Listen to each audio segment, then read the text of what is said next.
তো বন্ধুরা কেমন আছেন সবাই? আশা করছি ভালো আছেন। তো আজকে আমি যাব আমাদের গ্রামের পাশে আর কি একটি খালে। সেখানে শুনছি অনেক কে আর কি মাছ ধরছে। তো সেখানে গিয়ে দেখব যে আহ, মাছ আসলে ধরছে কি না। শুনছি আমি সেখানে অনেক লোক আছে। তো চলুন যাওয়া যাক।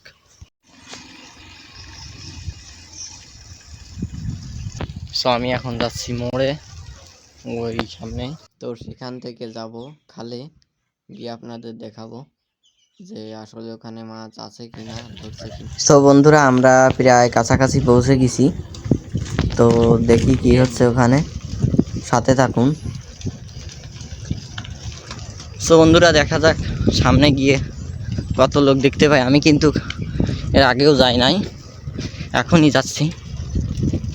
তো এখানে কি হচ্ছে, তো ভিডিওটি কেমন হলো অবশ্যই কমেন্টে জানিয়ে যাবেন। সো বন্ধুরা আমি চলে আসছি, আর এখানে এসে দেখি অনেকে খালেও আর কি মাছ ধরছে। আর এই দাদা তো এখানে মাছ ধরছে বড়শি দিয়ে। ওই দাদাটা বললো ওনার একটি মাছ বাঁধছিল আর কি, তার ছিপ ভেঙে চলে গিয়েছে না। সো বন্ধুরা এখানে এসে তো আমি পুরো অবাকই হয়ে গিয়েছি যে এত লোক এখানে, অথচ আমি জানতাম না। যেহেতু আমি কাল জানছিলাম, তো আমার স্কুল, তার জন্য আমি আজ আসছি। তো আপনাদের দেখাচ্ছি পুরোটাই, ভিডিওটি শেষ পর্যন্ত দেখতে থাকুন, আমার সাথেই থাকুন। সো বন্ধুরা এখানে দেখতে পাচ্ছেন সবাই আর কি বসিয়েল, আমাদের গ্রাম্য ভাষায় তাকে বসিয়েল বলে।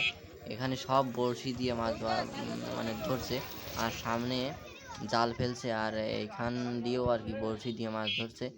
আর যদি এই পাশটায় দেখাই, তাহলে এই পাশটায় প্রায় 10 থেকে 20 জন আর কি জাল ফেলছে। আর এখানে আপনারা দেখতে পাচ্ছেন খালে আর কি নৌকা নিয়ে গিয়ে আর কি ওনারা মাছ ধরছেন বড়শি দিয়ে। তাহলে বুঝতেই তো পারছেন এখানে কত মাছ হয়েছে।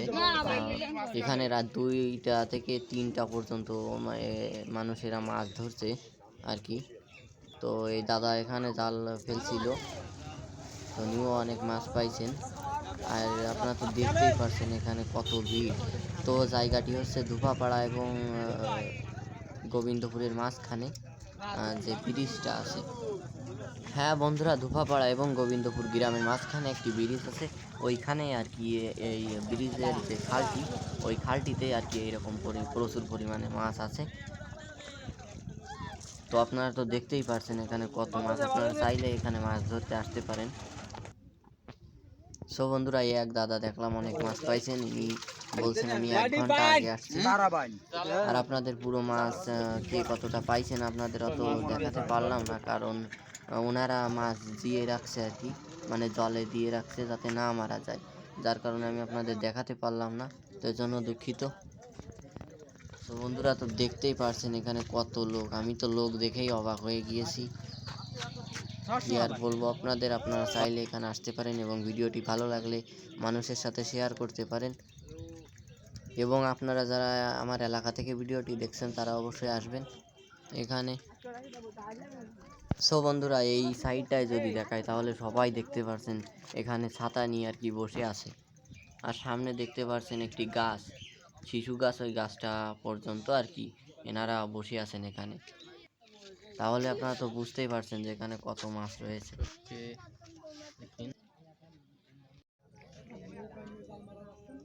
সো বন্ধুরা চলুন এবার আপনাদের জাল ফেলানো দেখাই। তো এখানে এই দাদারা জাল ফেলছেন, তো দেখি কত মাছ পান ওনারা। আপনারা তো দেখতেই পারছেন একটি মাছ পেয়েছেন, আর আরও আছে।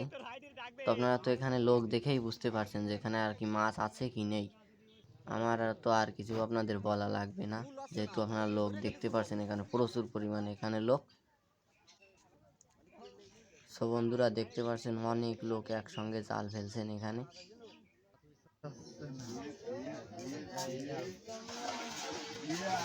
সো বন্ধুরা আপনারা দেখতে পাচ্ছেন এখানে যে পুলটা আছে, পুলের এই মাথা থেকে ওই মাথা পর্যন্ত আর কি অনেক মানুষ জাল ফেলছেন। তাহলে তো বুঝতেই পারছেন এখানে কত মাছ হয়েছে বর্তমান। কতদিন এখানে এরকম চলতে থাকবে, এরকম মাছ থাকবে জানি না। সো আপনারা তো দেখতেই পারছেন। সো বন্ধুরা আমি জানি ভিডিওটি অনেক বড় হয়ে গিয়েছে। আপনাদের যদি আমার ভিডিওটি ভালো লাগে তাহলে সাবস্ক্রাইব করে আমার পাশেই থাকবেন। এবং ভিডিওটি অবশ্যই শেয়ার করে দিবেন। দেখা হচ্ছে পরবর্তী ভিডিওতে, বাই।